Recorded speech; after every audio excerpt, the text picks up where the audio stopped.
¿Cómo están? Muy buen día. Esperen que voy a colocar por acá, así los puedo ver. ¿Cómo están? El ruido no está bien. Ok, ¿cómo están? Buenos días a todos. Una hermosa mañana, ¿verdad? Está linda para la pileta, dice. Muy bien, gente, ¿cómo están? Esperando la misa. Bueno, ¿qué tal? Buen día, ¿cómo estás? Ven llegando. Buen día. Muy bien, personas, ¿cómo va? Espero que estén todo bien. Avanzando con el libro, sí. Vamos, Miriam, vamos. Te paso ya el capítulo en estos días. Buenos días desde Corrientes, hermoso, qué bueno. Buenos días. Pinamar, ¿qué tal? Buen día. Desde Lanús, desde Santander, España debe ser eso, sí. Buen día, ¿qué tal? Muy buenos días, temprano. Gracias por estar por acá. Bueno, para la gente que se está conectando por primera vez, estamos dando siempre los domingos a esta hora, aproximadamente, 10 más, 10 menos minutos. Damos una charla los domingos gratuita de salud, que espero tengan una virome y un papel, anotar algunos puntos claves, me parece que hoy está como para eso. Y espero les sirva para tener una referencia mejor. Hay cosas que la medicina tiene tanto que atender que deja de lado cosas muy interesantes. Fundamentalmente cuando uno quiere ser autónomo en su salud, quiere tener el control de la salud y principalmente prevenir, que creo que es la mejor cura de una enfermedad, nunca tenerla, decían por ahí. Bien, desde las Canarias, qué lindo. La Pampa, hermoso. Bueno, muchas gracias. La temática de hoy, ya estoy, Carlos, ya estoy. Espero que la temática de hoy sea una temática que los ayude a ustedes a ser sus propios investigadores. Nosotros estamos proponiendo un tema muy especial dentro del curso que hacemos, que se llama el N1, donde vamos a darles pautas para ser investigadores personales sobre ustedes mismos, sobre alguna lesión, sobre algún marcador o sobre algún nutriente. Pero hoy vamos a tratar de trabajar sobre un marcador específico. Esperen que voy a poner estas hojas de acá. Bien. Desde Corrientes, perfecto. La Plata, muy bien. Bueno, nos reunimos bastante, somos casi 140, 130 personas en esta aparición de hoy. Después, obviamente, esto queda grabado también en YouTube, lo estamos haciendo de vuelta para poder incorporarlos en el entendimiento de algo que a veces no es tan sencillo. Esto no tienen por qué saberlo, pero si realmente se han vuelto personas responsables de ustedes mismos y no esperan que los demás les digan las pautas de las medicaciones, les indique si tienen algún trastorno, y ustedes han decidido específicamente ser partícipes de su salud, este es un marcador que quiero que lo tengan muy claro. Yo les voy a dar algunas condiciones de por qué hay que tenerlo tan claro, por qué es tan importante tenerlo muy claro, y por qué es tan importante seguirlo, y obviamente encontramos respuestas que son bastante agresivas.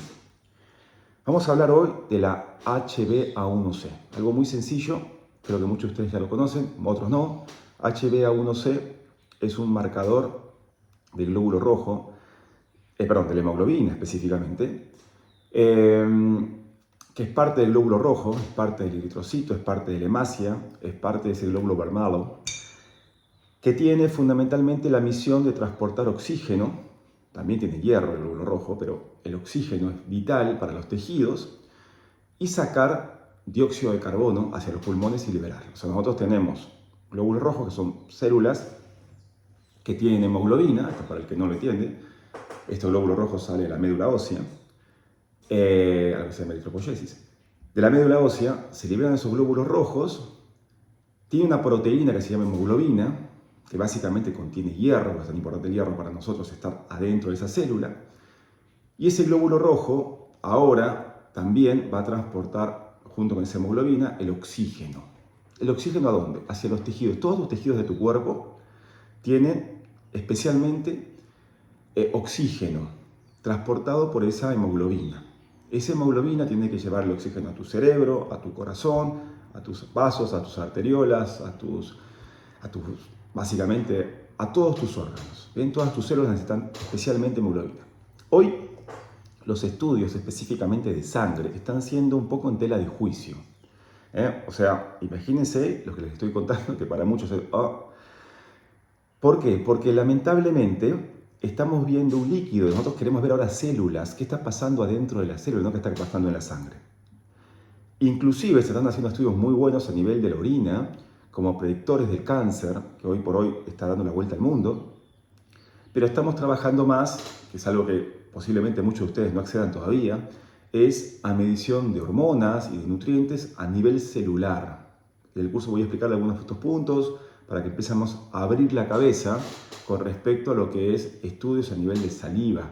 Saliva es un componente especialmente celular, donde estás viendo concentraciones, por ejemplo, de cortisol, de testosterona, de DEA, mucho más fidedigno con lo que está pasando adentro de tu sangre. Perdón, lo que está pasando dentro de tu célula.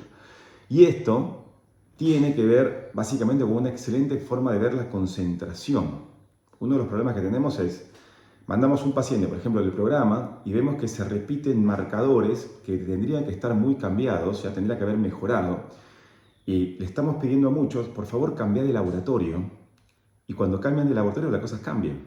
Parece ridículo, pero se ve que copian, esto es muy conocido, copian el parámetro anterior porque así ahorran plata o no gastan en reactivos, cosas que son del tercer mundo, pero que lamentablemente pasan y nos damos cuenta cuando hacemos un seguimiento de un paciente y nos muestra un estudio cada 2-3 meses, que hay números que están iguales o cambian muy poco, y cuando los cambiamos de laboratorio las cosas son realmente muy cambiantes porque vienes trabajando realmente el paciente. Entonces, estas nuevas formas de indagar sobre la salud, indagar sobre la prevención, ver sangre, ver orina, ver células y ver componentes en la célula, es mucho más fidedigno de que solamente era ver sangre, donde hay inclusive variantes. Por ejemplo, hay hemodilución, hay embarazos, hay sangrados que pueden concentrar esa sangre y dar marcadores erróneos. Por ejemplo, la HbA1c, este marcador que les vengo contando, puede cambiar mucho si hay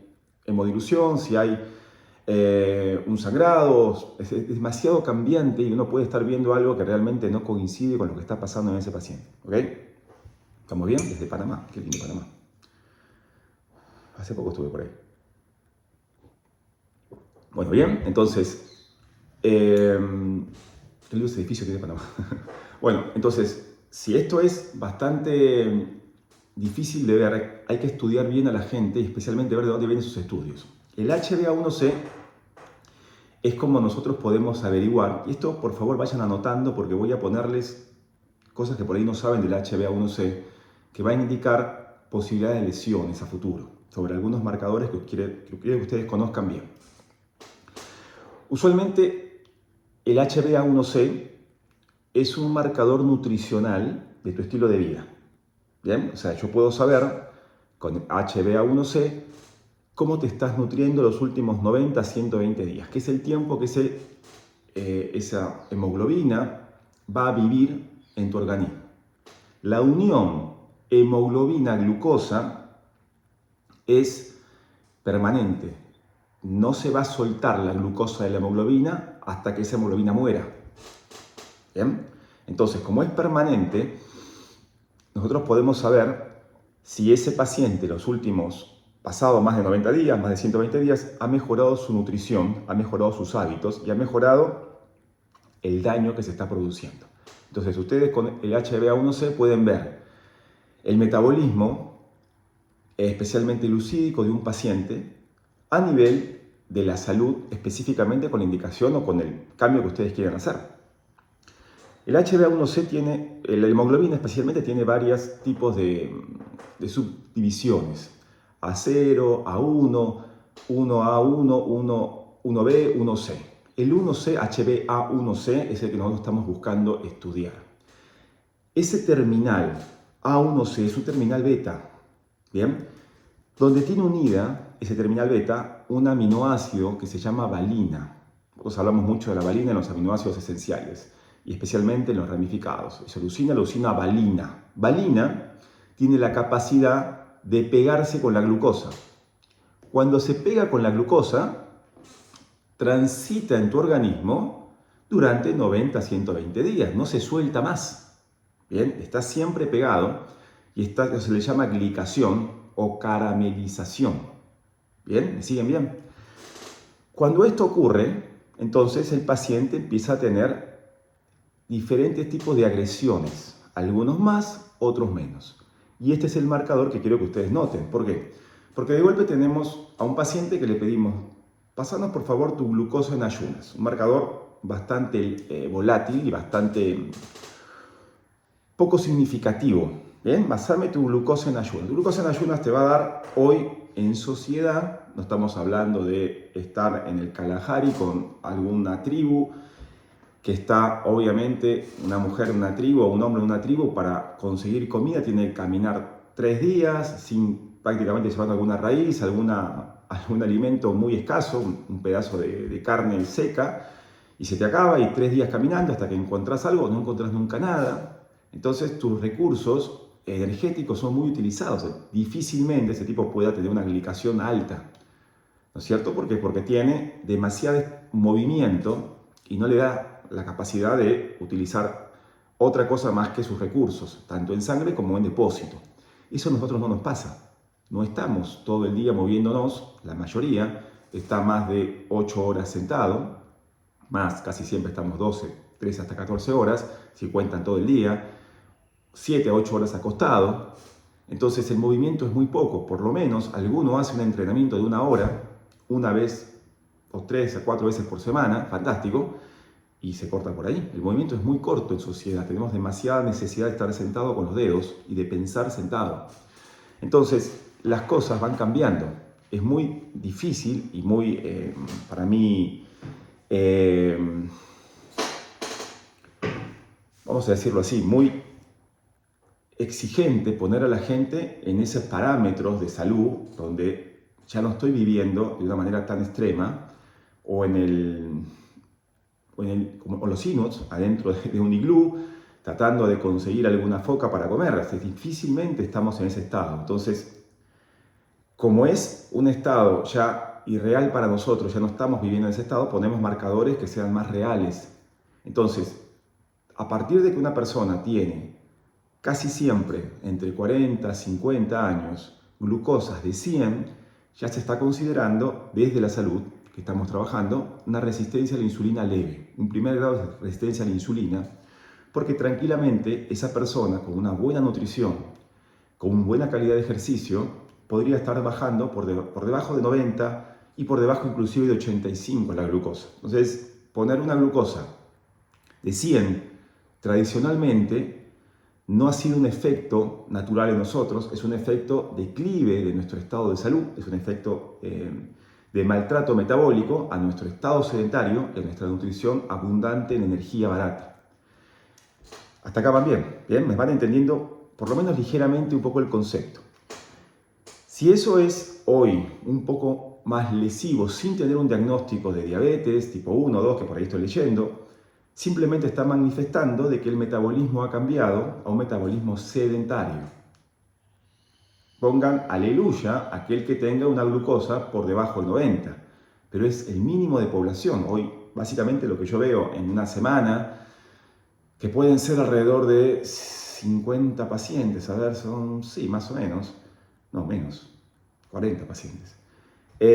Posiblemente 4 o 5, que ya son pacientes míos que vienen trabajados, van a lograr una glucosa por debajo de 90, 85 serán mucho menos y la gran mayoría están por arriba de 100, que básicamente lleva un tiempo acomodar ese metabolismo, no es tan fácil y ahí es cuando yo espero recién que empiece a perder grasa. Lo que está perdiendo antes casi siempre es glucógeno o agua, así que por favor no se asusten si esto lo escucha por primera vez. ¿Ok? Si tienen esa glucosa por debajo de 85, fantástico, por debajo de 90 ya no, más o menos venimos bien. Pero por debajo de 85, a mí por lo menos considero en esta sociedad que estás mejor trabajado, ¿eh? Y tengo mejores expectativas en frenar envejecimientos y deterioros. ¿Ok?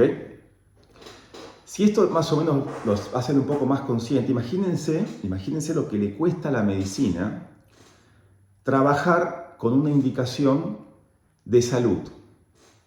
Uno de los grandes problemas que tenemos a nivel de la salud es que, esto entre nosotros, vamos a tratar de no comentarlo mucho, es que los laboratorios tienen la bendita costumbre de primero sacar una droga, sacar un veneno muchas veces, y después hacer los estudios y ver los efectos secundarios en la población. O sea, ustedes dicen, no, pero se hace el estudio de...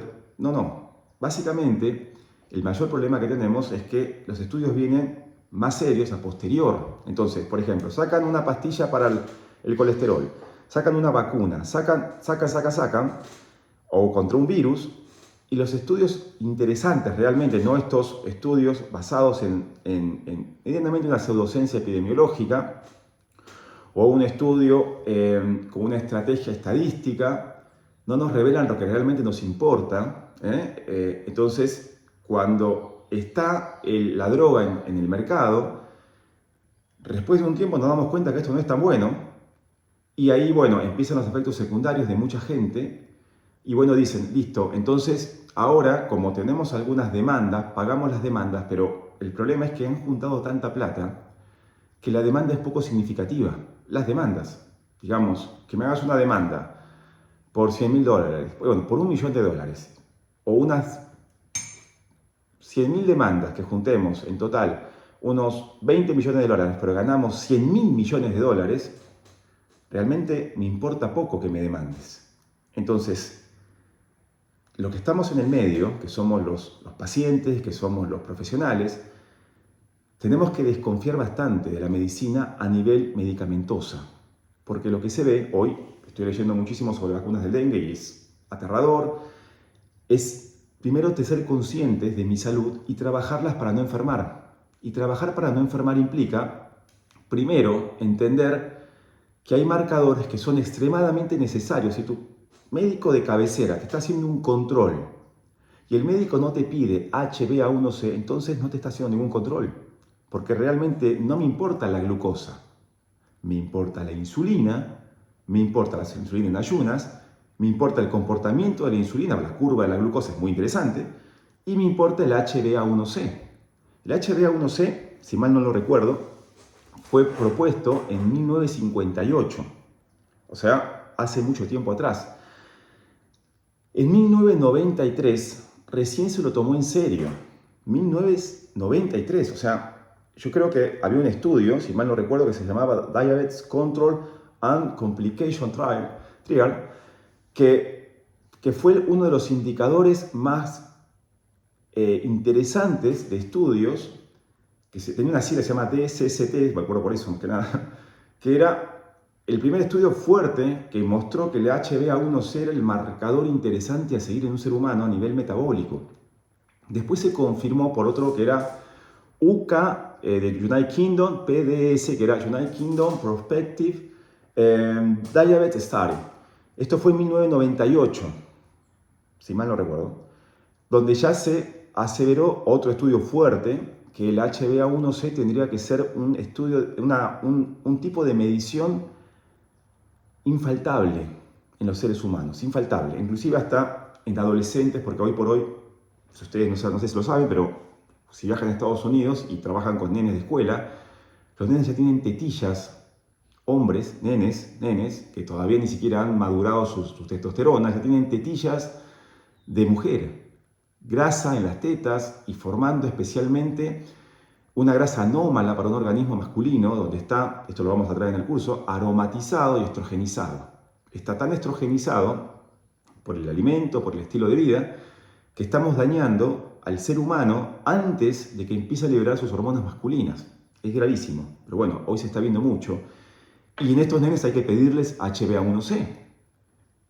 Entonces, el HbA1c, dentro de un paciente diabético tipo 2 o tipo 1, bueno, que son los que más por ahí veces tienen algunos desajustes, porque totalmente no se los trata muy bien a nivel nutricional dentro de la salud convencional, no son todos los profesionales, pero el gran grueso de los profesionales que trabajan con diabetes tipo 1 a nivel nutricional están más focalizados en la medicación, en la insulina rápida, en la lenta, en la metformina, en que en su recuperación a nivel de su glucosa HbA1c y fundamentalmente en el marcador que yo tengo que seguir en el tiempo, que es esa proteína. Usualmente el diabetes se pide que tenga menos de 7% de HbA1c, diabetes tipo 1 o 2, pero eso está descompensado. Usualmente un paciente diabético que recién llega a un consultorio tiene un HbA1c de 10, está extremadamente descompensado. ¿Bien? Y además, lo único que hace usualmente es solamente corregir la cantidad de glucosa que tiene en sangre, pero se olvida que esa glucosa está uniéndose a las proteínas. Y esa proteína que se va a unir casi siempre va a ser, en un principio, primero la hemoglobina. Tener 7% es muy malo. Para mí, para vos que sos diabético, es muy malo. No es un marcador de buena expectativa de vida. Tener ya 6,5% está indicando que yo puedo tener, por ejemplo, problemas en los ojos, los óleos. Se llama retinopatía. Muchos de los problemas que ustedes ven hoy en la sociedad de edad avanzada en los ojos tiene que ver con este problema, con la glucosa pegada a la retina, pegada en tus ojos y degenerando especialmente la salud ocular. Le van a decir miles de nombres, pero empezó por esto. La segunda condición es que pierde nutrición el ojo y esa pérdida de nutrición obviamente no es compensada con medicamentos. Tiene que haber una nutrición que ya no simplemente alcanza con el plato de la mesa, sino con nutrientes que tengan un poder mucho más alto, más farmacológico, de interacción con las células oculares, en el caso del ojo, de los ojos, del ojo, y pueda revertir o pueda encaminar a las células en un estado de salud muy superior, porque obviamente la vida es mucho más difícil después de cierta edad, para las células especialmente. Vamos a decirlo sencillo, ¿no? Entonces yo puedo tener retinopatías, que son lesiones oculares producidas porque la hemoglobina glicada me está llevando azúcar al ojo, y me lleva azúcar al ojo produciendo un estrés oxidativo muy alto, dañando especialmente la salud ocular. Puedo tener también problemas en los riñones, insuficiencia renal, diabética o no diabética, puede estar diagnosticado o no, pero básicamente es la glucosa unida a las células de mis riñones. Entonces empiezo a tener problemas de insuficiencia.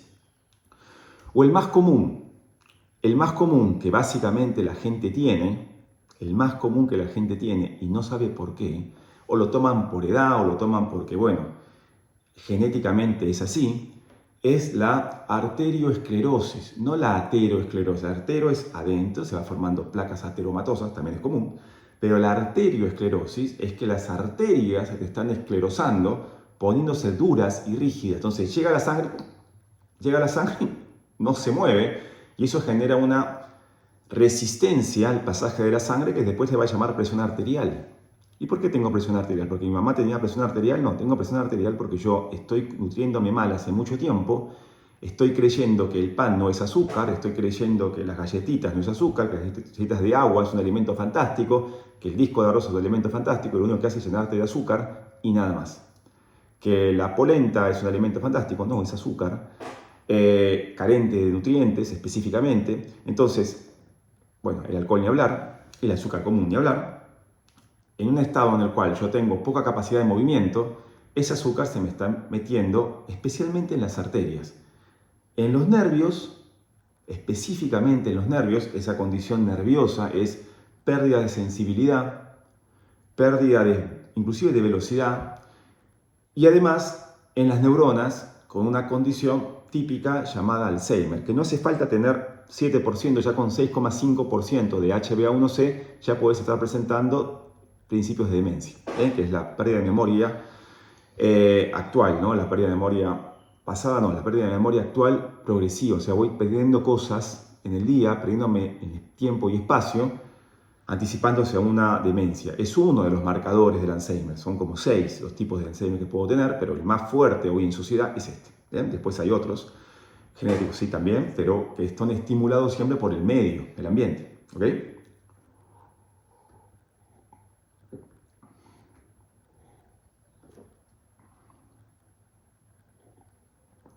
Bueno, ahora vamos con los valores normales. Tengan paciencia. ¿Y la polenta? No. Bueno, entonces, fíjense, ahora vamos a hablar entonces de algo que creo que sería interesante para ustedes. ¿Cómo es que yo tengo proteínas unidas al azúcar y puede generar ese daño ocular, nervioso, cerebral, en los vasos, en los riñones, en el corazón? El corazón, lo primero que falla en un diabético o una persona con resistencia a la insulina no diagnosticada como diabético, pero en teoría para nosotros ya prácticamente lo es, simplemente falta el diagnóstico, es que falla, mucha gente ni siquiera llega a ser diabética, en resistencia a la insulina, ese gran grueso de las personas falla a nivel cardíaco. El problema de un resistente a la insulina, de un glicado, de un caramelizado o de un diabético es el corazón. Porque el corazón, cuando se alimenta de azúcar, envejece rápido, se oxida rápido y se lesiona rápido. Entonces, bajo esos marcador de tener al corazón comiendo azúcar todo el día, es que el corazón muere temprano. Y van a empezar a ponerle a las arterias, a los vasos, empezamos con los stents, empezamos con las medicaciones para la presión, medicaciones para el colesterol y después una medicación para la glucosa, pero no curaste nunca nada de este paciente, que básicamente es su adicción al azúcar o su mala conducta porque está mal aprendido con la nutrición. Le hemos enseñado al ser humano a ser carente de alimentación. ¿Por qué? Porque la mayoría de gente venimos de padres o de abuelos que eran inmigrantes y venían prácticamente en la guerra y se tenía que comer fideos, era harina con agua porque no había otra cosa, o se tenía que comer arroz porque pobre no había otra cosa, era el chino, vivía así, vivía constantemente en conquista o conquistado, o vivía constantemente en guerra, entonces eran muchos y bueno, el arroz es un alimento extraordinario para darle energía, está bien, pero la energía no es la nutrición que yo estoy buscando hoy por hoy un esplendor nutricional.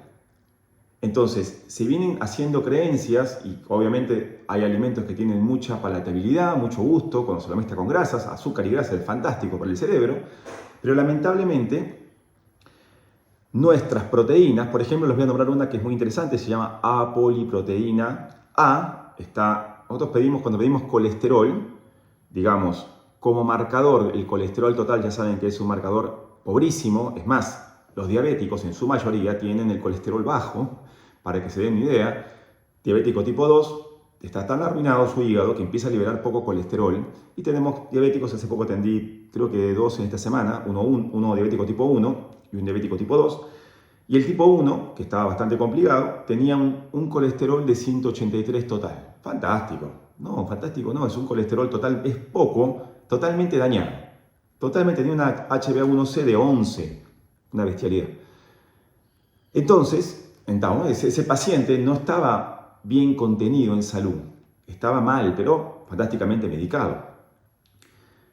Esa apoliproteína A, que nosotros buscamos especialmente como proteínas del colesterol, nosotros hacemos una relación ApoB, ApoA, ApoA1, apoliproteína A, apoliproteína B. Esa relación la dividimos y vemos qué tamaño tienen sus moléculas de colesterol, son grandes o son pequeñas. Si son pequeñas, tienen más potencial aterosclerótico,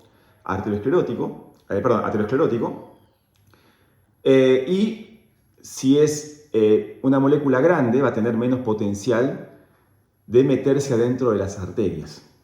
Entonces, nosotros básicamente hacemos una cuenta muy sencilla, es ApoB sobre ApoA, y esa cuenta nos tiene que dar positiva para que se den moléculas pequeñas. ¿Bien? Moléculas grandes, porque pequeñas son heterogéneas. ¿Qué pasa si simplemente esa cuenta da bien o da mal, pero yo tengo glicación, tengo más de 5, con este número, más de 5,5 de HbA1c en sangre? 5,5 ya es un nivel de glicación socialmente aceptado, ¿bien? Pero es glicación y es caramelización. ¿Y qué estoy glicando? En este caso, la apoliproteína A, que sería la buena de estas dos moléculas, la B sería la mala, digamos por decirlo de una manera burda, para que lo entiendan, porque no es malo ni bueno. Pero esa A, que sería la buena, es la que forma el HDL, ¿bien? Que es otra molécula de colesterol que a ustedes les encanta porque es extremadamente interesante para la salud, aunque la B también es, y la LDL también lo es, pero acá es como la que barre con los daños a nivel de las arterias, ¿no es cierto? Entonces ese HDL yo lo quiero tener alto, producido por el ejercicio en gran parte. El tema es que la apoliproteína A que produce HDL glica con la glucosa, especialmente en la prolina, que es un aminoácido que tiene facilidad, en la proteína de esa, me mezclé con el tema, con esa glucosa glica en esa proteína y nada más y nada menos daña la capacidad de producir HDL de por vida, o sea, queda dañada esa molécula, ya no queda con posibilidad de recuperación y a partir de ahí no funciona más esa poliproteína A para producir HDL. Entonces cada vez tengo un HDL más pobre, donde naturalmente yo deberíamos tener por arriba de 50 y no pasar de 80 miligramos de cilitro, que yo lo comenté alguna vez, porque puede ser peligroso para la salud. Porque ya el HDL tampoco muy alto es bueno, ya lo hemos hablado, revisen si no lo han entendido todavía, ya empieza a tener problemas, porque como no es una molécula ni buena ni mala, en realidad el problema es entender que las cosas no son ni buenas ni malas, tienen un nivel de salud. Pero cuando pasa el nivel de salud del HDL, ya pasa a ser lesivo. Pero la glicación sobre la apoliproteína A produce que vos no tengas un buen nivel de HDL, entonces se incrementan tus daños cardíacos y metabólicos. El segundo punto, que era el que quería hablarles, es sobre el colágeno, sobre la prolina. Específicamente, la prolina es un aminoácido colagénico, hidroxiprolina, prolina, lisina, glicina, son comunes, nosotros damos mucho de estos aminoácidos, les pedimos a las personas que consuman prolina, consuman lisina para fortalecer los vasos, las arterias. Bueno, la prolina es ese aminoácido que básicamente protege los vasos de estas lesiones de arteria que ustedes conocen comúnmente como cualquier filtración o cualquier lesión de dureza de la arteria. Cualquier posibilidad de lesión nosotros tenemos que tener siempre protegidos con buen nivel de colágeno. A pesar de que no te bajen los marcadores, tienes que tener buen nivel de colágeno que está siendo direccionado a tus vasos y tus arterias. La prolina es uno de esos colágenos importantes, que inclusive es difícil de suplementar porque es costoso y acá en Argentina no hay mucho todavía. Esa prolina se une a la glucosa, a la HbA1c, que es la molécula de glicación que estamos hablando, y al dañarla, directamente el vaso no recibe colágeno. Se destruye esa prolina por esa glucosa en esa proteína y tengo dañado el colágeno. Fantástico. Entonces, como tiene tanto interés la prolina para producir colágeno, yo daño mi colágeno articular, daño mi colágeno de los vasos, de las arterias, daño mi colágeno de la piel. Por eso envejeces más rápido a nivel de las manifestaciones de tus tejidos, piel, vasos, articulaciones. Por eso después de los 50 años tenemos más problemas por las articulaciones, más arrugas más lesivas y obviamente lo que más nos importa son las arterias lesionadas. ¿Ok? Aleluya por eso entonces. Aleluya por eso. Dentro de todo lo que es la lesión de la glucosa elevada, hay algo que se llama AGEs. Ustedes anoten ahí, AGEs, A-G-E-S, Advanced Glycation and Products. Es una glicación, básicamente una glicación avanzada, de los productos de glicación avanzada, productos finales de glicación avanzada. Ese producto final de glicación avanzada es que escribe como edad, ¿no? Edad con la S. Productos finales de glicación avanzada son nada más y nada menos que las estructuras del estrés oxidativo aumentado producto de esa glicación en los tejidos. Cuanto más AGEs voy juntando, es algo que no me da síntomas, simplemente me da manifestación de envejecimiento, manifestación de lesión, manifestación de no erección, por ejemplo, porque también el pene del hombre tiene básicamente vasos y arterias, menos erección, más lesión cardíaca. Eso lo puse hace poco en las redes. Menos erección, menos fuerza en erección, menos erección y menos poder básicamente del órgano masculino, tengo más daño a nivel arterial y más daño a nivel cardíaco, porque es parte, mi tejido endotelial, de todo mi cuerpo y es justamente un marcador primario de mi fallo cardíaco. Entonces, no se recupera de esa lesión con el Viagra, ni con el Viagra ni con el Weekender, que es para todo el fin de semana. No se recupera. La lesión simplemente existe porque estás inflamado por esos AGEs de glicación avanzada, que básicamente no dan síntomas, simplemente te dan deterioros. Un síntoma es justamente la falta de erección, es un síntoma. ¿Y por qué lo hablo como una condición, digamos, común? Por eso mismo, porque lo tomamos como algo común y solamente buscamos la erección como un efecto, obviamente, de placer, pero no buscamos la salud. Imagínense que el Viagra fue especialmente una droga que no tenía como principio fundamental ser Viagra. No tenía para nada esa condición.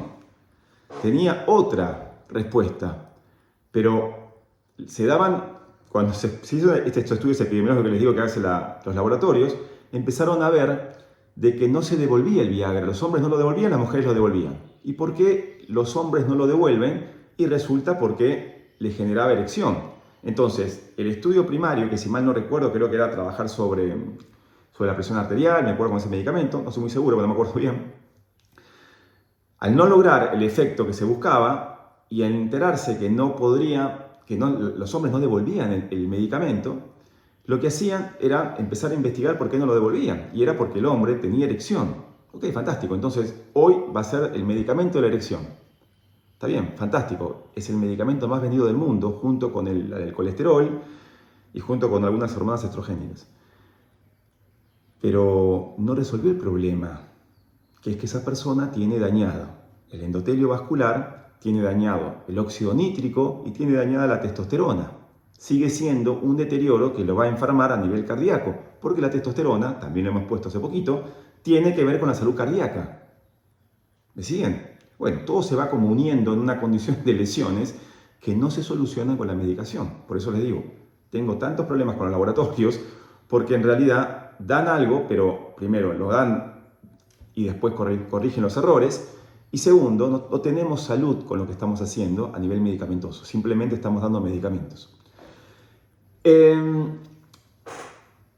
Cuando tenemos un proceso de inflamación, neuroinflamación, casi siempre o viene por alguna proteína, gluten por ejemplo, o viene por el exceso de azúcar. El exceso de azúcar también produce neuroinflamación. Vean un nene cómo se pone, especialmente un nene con el síndrome del espectro autista, cuando le dan azúcar. Fíjense cómo le inflama el cerebro y cómo se comporta. Es muy estresante ver a un nene cuando se le da azúcar y tiene esta condición, porque los pasos que venís haciendo para que el nene tenga mejor autocontrol y mejor relación con el medio, de golpe colapsa y es el azúcar que genera inflamación. Entonces, si el nene va a una manifestación, ya lo que nos pasa también a nosotros.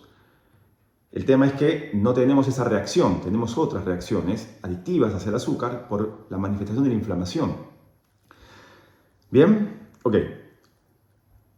Hay un punto importante sobre estos mecanismos de lesión que tiene que ver fundamentalmente con anticiparnos a si un paciente viene bien o viene mal. ¿Bien? Hay muchas cosas que por acá preguntan, pero son cosas que tienen que ser tratadas un poco más personales y además por eso es necesariamente que estudien. Esta es una charla, ¿bien? Que donde yo les propongo que ustedes anoten e investiguen. No es un curso. Cuando quieren un curso lo hacemos y cuando queremos un tratamiento lo hacemos. Son cosas distintas. No pidan tanto porque es imposible atender cuestiones tan personales.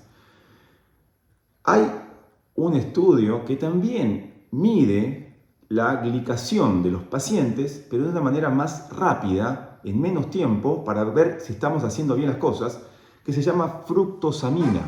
La fructosamina es lo mismo que la glicación, nada más que acá estamos viendo la fructosa en proteínas como la albúmina. La albúmina es una proteína de transporte usualmente usada, donde la fructosa, que también produce glicación, la fructosa de la fruta, sí, la fructosa que viene en la fruta, también se le une de la fruta o del jarabe de maíz, es fructosa, siempre es fructosa. Tanto si me comí un durazno como si me comí una un Gatorade que tiene extremadamente alta la fructosa, como jarabe de maíz, pero el exceso en un paciente que ya viene lesionado, por ejemplo, todos después de los 50 años, el exceso de fructosa o la fruta después de almorzar se va a unir, porque no va a tener otro lugar más que después de haber comido, unirse nada más y nada menos que a la albúmina.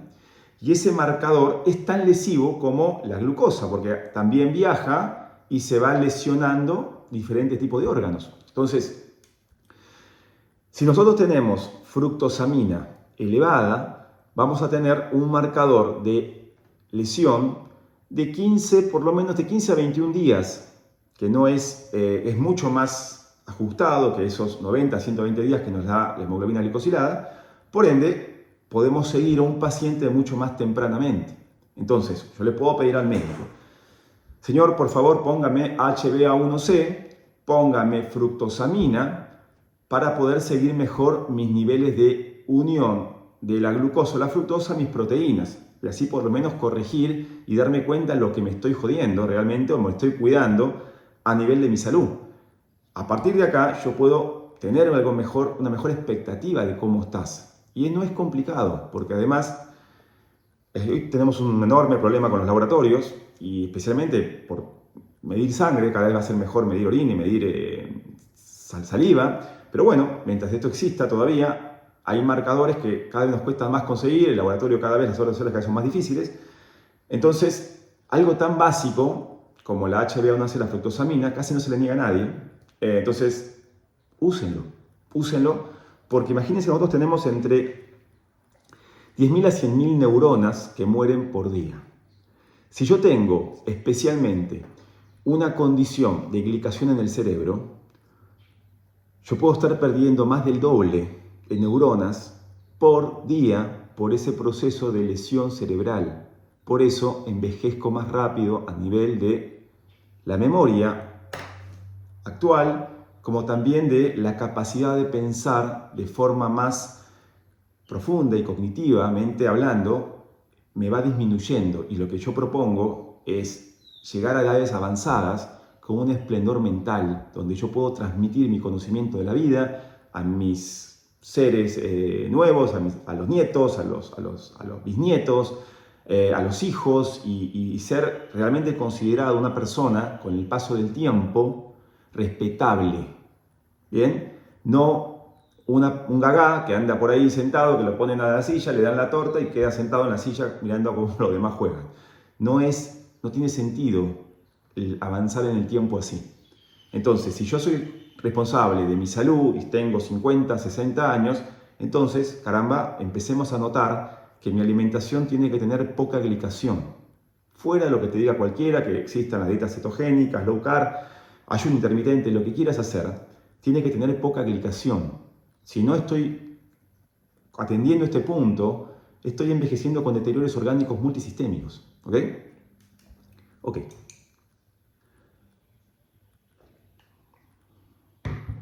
¿Así se pide fructosamina? Sí, señora. Se pide así. No, señor. A ver.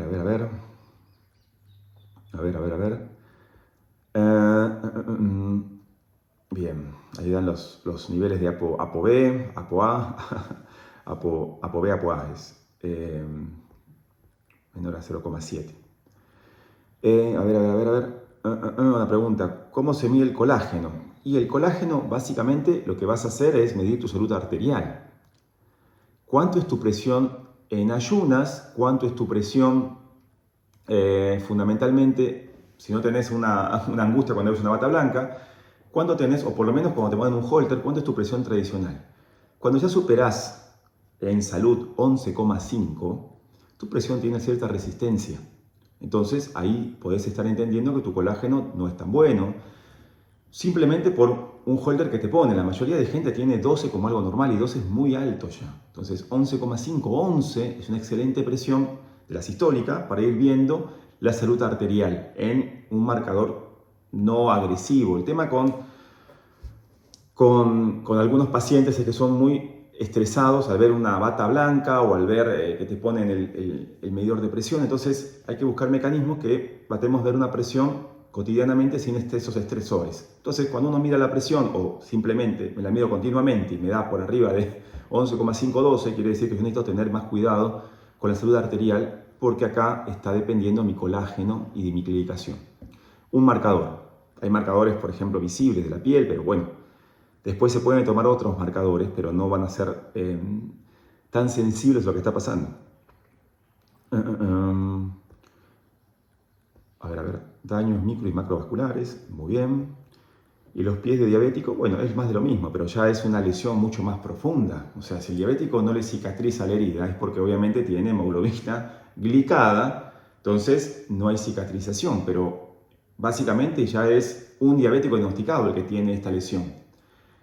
Estos son lesiones que se van las anteriores lesiones que se van acumulando y que no son atendidas, porque lo del diabético tipo 2 ya, o 1, con una lesión en la cicatrización de la planta de los pies, ya es una lesión que es muy agresiva, ya me estoy dando cuenta de esto, pero sin embargo, las lesiones arteriales no son tan promocionadas de algo que está ocurriendo que podés evitarlo, porque lo curioso es que lo podés evitar. No te voy a dar prolina, ni glicina, ni lisina en dosis de caldo de huesos.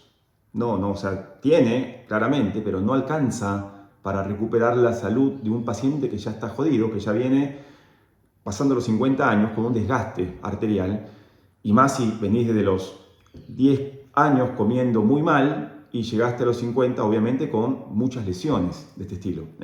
Entonces, es importante darte el nutriente en una alta concentración que no está dentro del alimento, sino dentro de un suplemento, dentro de un polvo de ese colágeno, y que pueda tener una concentración muy alta para poder empezar a hacer reversiones de las lesiones y poder incorporar en los tejidos. Además tengo que poner vitamina C y además tengo que ponerte en movimiento, porque cuando se exige a los vasos, a las arterias, a hincharse, a bajar, a estimular el óxido nítrico, voy incorporando ahí el colágeno. Si no lo hago, estoy sentado, me va a costar más. Y es más, va a ser hasta imposible en muchos casos. Dejé el pan y lo reemplacé por el huevo. Ok, ahora como huevo y me duele la cabeza. Pero es que puede tener miles de marcadores del dolor de cabeza. Posiblemente tengas un problema de vesícula. Muchos pacientes jóvenes se han arruinado tanto con el azúcar que el primer órgano que se tiene que sacar de un paciente joven han perdido un órgano por la extrema oxidación que tienen y sacan la vesícula. Y no es por comer grasas, es por comer azúcares y grasas de mala calidad. Pero ahora comen yema de huevo, que es una excelente fuente de grasas buenas, y le cae mal. No sabría decirte por qué te duele la cabeza. A veces puede ser que tengas una microbiota muy deteriorada y no hayas recuperado tu salud bacterial. Y esto es importante para la eliminación de estrógenos, que pueden ser peligrosos, es importante para bajar la inflamación del intestino, es importante para la salud cerebral, porque además del intestino te puede doler mucho la cabeza. No evacuás, te duele la cabeza. Tenés presión, te duele la cabeza. Tenés problemas cervicales, te duele la cabeza. O sea, es muy sistémico el dolor de cabeza, como para decir, como huevo me duele la cabeza. Puede ser por vesícula específicamente. A ver. Ages, bien. A ver, alguna pregunta más. Ya son las 9. ¿Tiene que ver la homocisteína en este tema? No. La homocisteína no, porque la homocisteína tiene que ver con la malnutrición que yo tengo a nivel del ácido fólico, de la vitamina B12 y del omega 3. Entonces también se pone la vitamina B6, pero básicamente estos tres: ácido fólico, B12 y omega 3. ¿Bien? Hay gente que tiene una intolerancia al ácido fólico por un gen mutado, se llama MTHFR. Esa intolerancia al ácido fólico se ve claramente visible porque la persona tiene una homocisteína muy alta. O hay gente que en la mayoría tiene B2 y B9 muy pobre, que no superan de la mitad para arriba del valor del rango de laboratorio. Entonces empiezan a aumentar la homocisteína. La homocisteína es una proteína de inflamación de tejido, especialmente cardíaco, que puede generar en una verdadera lesión. Entonces la homocisteína nosotros la pedimos en menos de 9. Si es menos de 9 es bastante interesante ya la mejoría que has hecho a nivel de la nutrición, pero si es menos de 6 es fantástico. Es fantástico. Junto con esto también se piden triglicéridos, que muestra un poco el metabolismo de tu glucosa al transformarse en grasa, que es un marcador que tiene que estar casi siempre en salud por debajo de 80, muy bueno por debajo de 65 y no tan bueno por arriba de 100. Qué lindo aprender, gracias. Perdón, ¿se curaron de cáncer de mamas? ¿Quién? No sé de qué estás hablando. ¿Se puede prevenir el cáncer? la gran mayoría de cánceres son prevenibles. La gran mayoría, estamos hablando más del 90% de cánceres son prevenibles. No, hay cánceres muy expresados por genética, son muy pocos, son 7 a un 10%, hasta menos. Pero también se tiene que trabajar en el ambiente, o sea, si mi mamá tuvo cáncer de mama, la abuela de mi mamá tuvo cáncer de mama, obviamente tengo una potencial enorme sobre BCL2, que es una proteína que puede inflamar y presentar algunos oncogenes a partir de la mutación que yo pueda generar. Entonces voy a evitar que tengas mutaciones y voy a evitar que tengas un terreno que produzca esas mutaciones. Voy a corregir el exceso de estrona, voy a corregir el déficit de progesterona, voy a corregir tu nivel glucídico para que no tengas esa inflamación. Las mamas son tremendamente aberrantes celularmente para producir tumores. Cuando tienen mucha fructosa, la fructosa las hace volar tremendamente de proliferación. Voy a corregir tu nivel de yodo, que es extremadamente interesante para hacer prevenciones de nódulos, quistes, fibrosis, que son los precánceres. Fantástico. Tengo el potencial genético, pero no tengo encendido el daño. Entonces voy a corregir también tu metilación, voy a corregir tu vitamina D, y tu terreno va a ser un terreno imposible de generar un tumor en mamas, y lo vas a ir corrigiendo en tu propia medición. Y esto es mucho más interesante que tenerle el miedo que mi mamá y mi abuela tuvieron cáncer de mama. Y además voy a hacer mediciones de proteínas de cáncer de mama, que también te va a dar algo mucho más interesante que simplemente una mamografía. ¿Okay? No sé si tenía que ver este tema hoy, pero bueno. A ver. Buen día. ¿Cuánto es el valor de vitamina B12 en una persona de 79 años con diabetes tipo 2? Ok. ¿Es diferente una persona de diabetes tipo 2 a una persona que no lo tiene? En el metabolismo lo tiene enfermo, pero a nivel vitamínico lo tiene que tener tan bien como cualquier persona que no tiene diabetes tipo 2 o como cualquier persona que se pone ejercicio, se pone estrés. Siempre que veamos sobre vitaminas hidrosolubles, tenemos poco potencial de daño, porque las vitaminas hidrosolubles, usualmente cuando están en una demanda, un exceso, perdón, en tu sangre, la vas a orinar. El tema es que no las orines, pero el tema es que hay vitaminas hidrosolubles que son cruciales para la vida. Primero, porque sin ellas te morirías, y segundo, porque su déficit empieza a aumentar una serie de problemas enormes que no son tratados desde la salud, sino tratados de los medicamentos. Por ejemplo, problemas de neuropatías, problemas del sistema nervioso, problemas de energía y problemas... me falta uno más. A ver, ¿cuál es el que me falta? Bueno, ahora bien, que esa complejidad de la vitamina puede disminuir. Una de estas vitaminas, y es una de las más complejas, es la cobalamina, hidroximetil o ciano. Vos tenés 3 tipos de vitamina. Dentro de estos 3 tipos de vitamina, hidroximetil son las mejores. El ciano es el más berreta de todos, el más barato que usa la medicina tradicional. Entonces, el sistema inmune, el que me faltaba. Entonces sacamos la cianocobalamina, que es cianuro, que antes me acuerdo que muchos profesionales lo daban y después exclaman de que no lo daban, pero lamentablemente no soporta un archivo. La cianocobalamina es extremadamente tóxica en su ingesta, y más cuando lo tengo que hacer a diario. Entonces vamos a las dos que son muy buenas, hidroximetil. Entonces tu hidroximetilcobalamina es B12, que tiene estas 3 funciones: energía, fundamentalmente, inmunidad y sistema nervioso. Es una flor de vitamina. Entonces, ¿qué quiero que tengas de la B12? Por arriba de 500 picogramos de mililitro. Por arriba de 500. Porque el mínimo ahora va a ser 500, que es la mitad del máximo. 900 es el máximo muchas veces, entonces ponemos de la mitad para arriba. Si voy a querer una condición muy buena porque estás envejeciendo, porque estás con mucho deporte, vamos a pedir muchas veces 900, a veces mucho más de 900, porque no es tóxica. La hidroxocobalamina, la metilcobalamina, en sangre, por más que tengas 1500 suplementada, no es tóxica, siempre y cuando esté suplementado. Si tenés 2000 y nunca tomaste un suplemento de B12, ahí hay que tomar la atención porque está pasando algo con tu hígado. ¿Bien? Ok. Ok. A ver, ¿alguna pregunta más? ¿Qué tiempo lleva normalizar la HbA1c? Y bueno, pasado los 120 días. Pasado los 120 días recién tengo normalidad, porque voy a poder recién ahí glicar. ¿Cómo bajo la glicación de la HbA1c? Primero deja de consumir lo que te está glicando. Ese es el primer punto. O sea, dejar de dañar al cuerpo, porque si no vas a tener siempre más de lo mismo.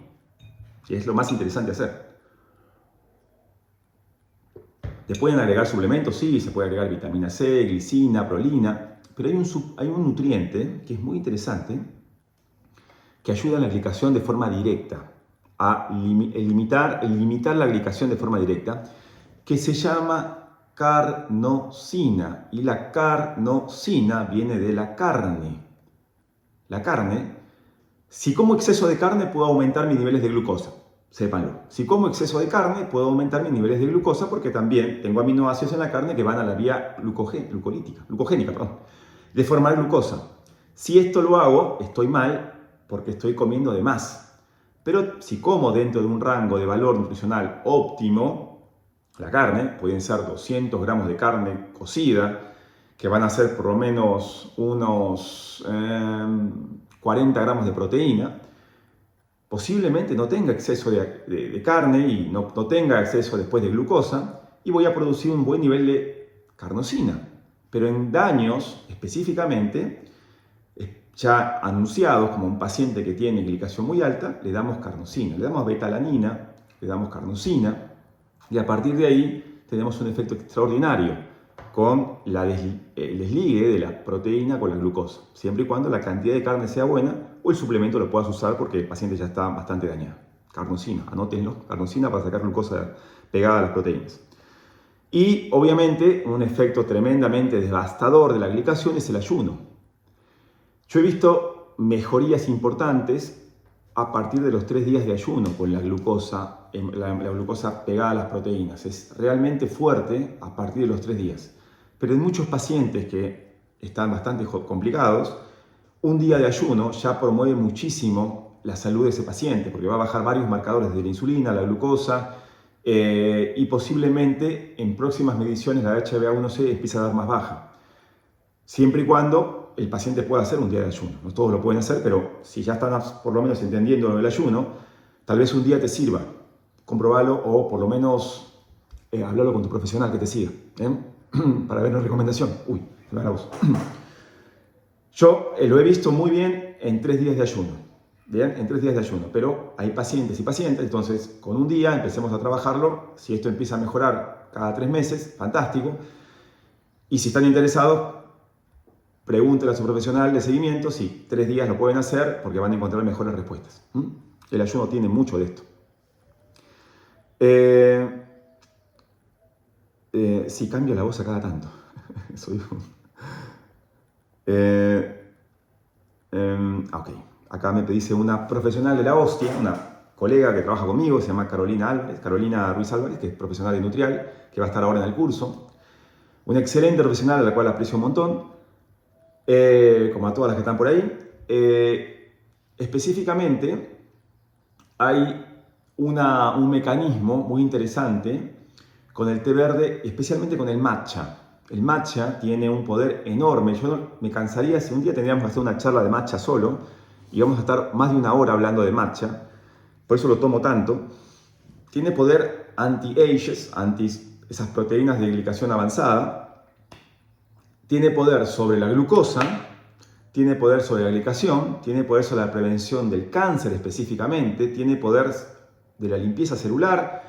Es tan complejo sobre la presión arterial que caramba, es como un medicamento, pero en un extracto, por ejemplo, en un té verde o en unas hojas de té verde o en un polvo de té verde que no esté oxidado.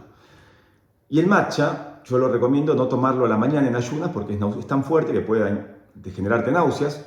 Tratemos de tomarlo, en muchos casos se los ponemos a algunos pacientes después de almorzar, si no tienen problemas con anemias, o se lo ponemos a la tarde como para no seguir a entrenar. Por favor, no lo endulcen con nada, si no lo arruinan. Matcha, o lo ponemos a veces en agua para que tomen durante el día, si tenemos que hacer un efecto diurético. Sí, limpia algunas vitaminas y además también te puede sacar minerales, pero tiene un efecto diurético bastante fuerte. Y además tiene un efecto anti-age y antiglicantes interesantísimo. Interesantísimo. Entonces, podríamos incorporar en su alimentación diaria matcha, que es un poco más interesante que el té verde común, 1 taza, 2 tazas por día sin endulzar. Además limpia también los receptores de adenosina de la cafeína, que tengo que tomar ahora. Entonces tiene funciones que son tan sistémicas que nos cansaríamos tanto de hablar de él, que además hay tanta evidencia, inclusive como termogénico, que daríamos horas hablando del té verde, y especialmente las catequinas del té verde, epigalato-catequina. Bien, interesante, ¿ok? Bueno, señores, vamos a... vamos a dejar por acá. Cualquier cosita me lo comunican, pero bueno, por lo menos creo que ya les di bastante información de lo que podemos hacer para mantenernos sanos, fuertes e inteligentes con el paso del tiempo. Algo tan difícil. Ayer escuché a una señora decir, bueno, si a mí me traen mis hijos con una silla de ruedas y me sientan acá, yo decía, por Dios, ¿a qué poco aspira esta señora en la vida? No es subsistir al tiempo. Bueno, estoy viviendo, que no es poco, está bien, pero estoy en una condición triste. No tengo aspiraciones. Las aspiraciones a los 85 años también están de aprendizaje, de comunicación, de experiencias transmitidas. Puedo tener 10 millones de aspiraciones mejores inclusive, porque puedo dedicarle más tiempo, pero no lo puedo hacer si no tengo salud. No puedo disfrutar la plata que hice cuando era joven y ahora tengo algo de plata para poderla disfrutar porque no tengo salud. No tengo independencia, no me puedo mover solo y obviamente no puedo pensar sin hacer grandes errores porque pueden ser letales. Entonces, si tienen la posibilidad, es una posibilidad que ustedes tienen, de revertir hoy lesiones y de prevenir lesiones, entonces llámense privilegiados, porque mucha gente no lo puede hacer ya. Mucha gente no tiene la reserva fisiológica para hacer cambios profundos y no les da el tiempo de vida para cambiarlos. Inviertan en su conocimiento, inviertan tiempo en estudio y pónganlo en práctica para que las cosas, digamos, con el tiempo, sean tan buenas que la gente les termine preguntando qué hicieron para estar así. Y posiblemente no se animen, pero por lo menos ustedes son también un ejemplo para esta sociedad tan patológica y con tan baja recomendación en salud que lamentablemente lo único que les queda es subsistir con enfermedades y medicamentos secundarios. ¿Ok? Un abrazo grande y espero les haya servido. Gracias.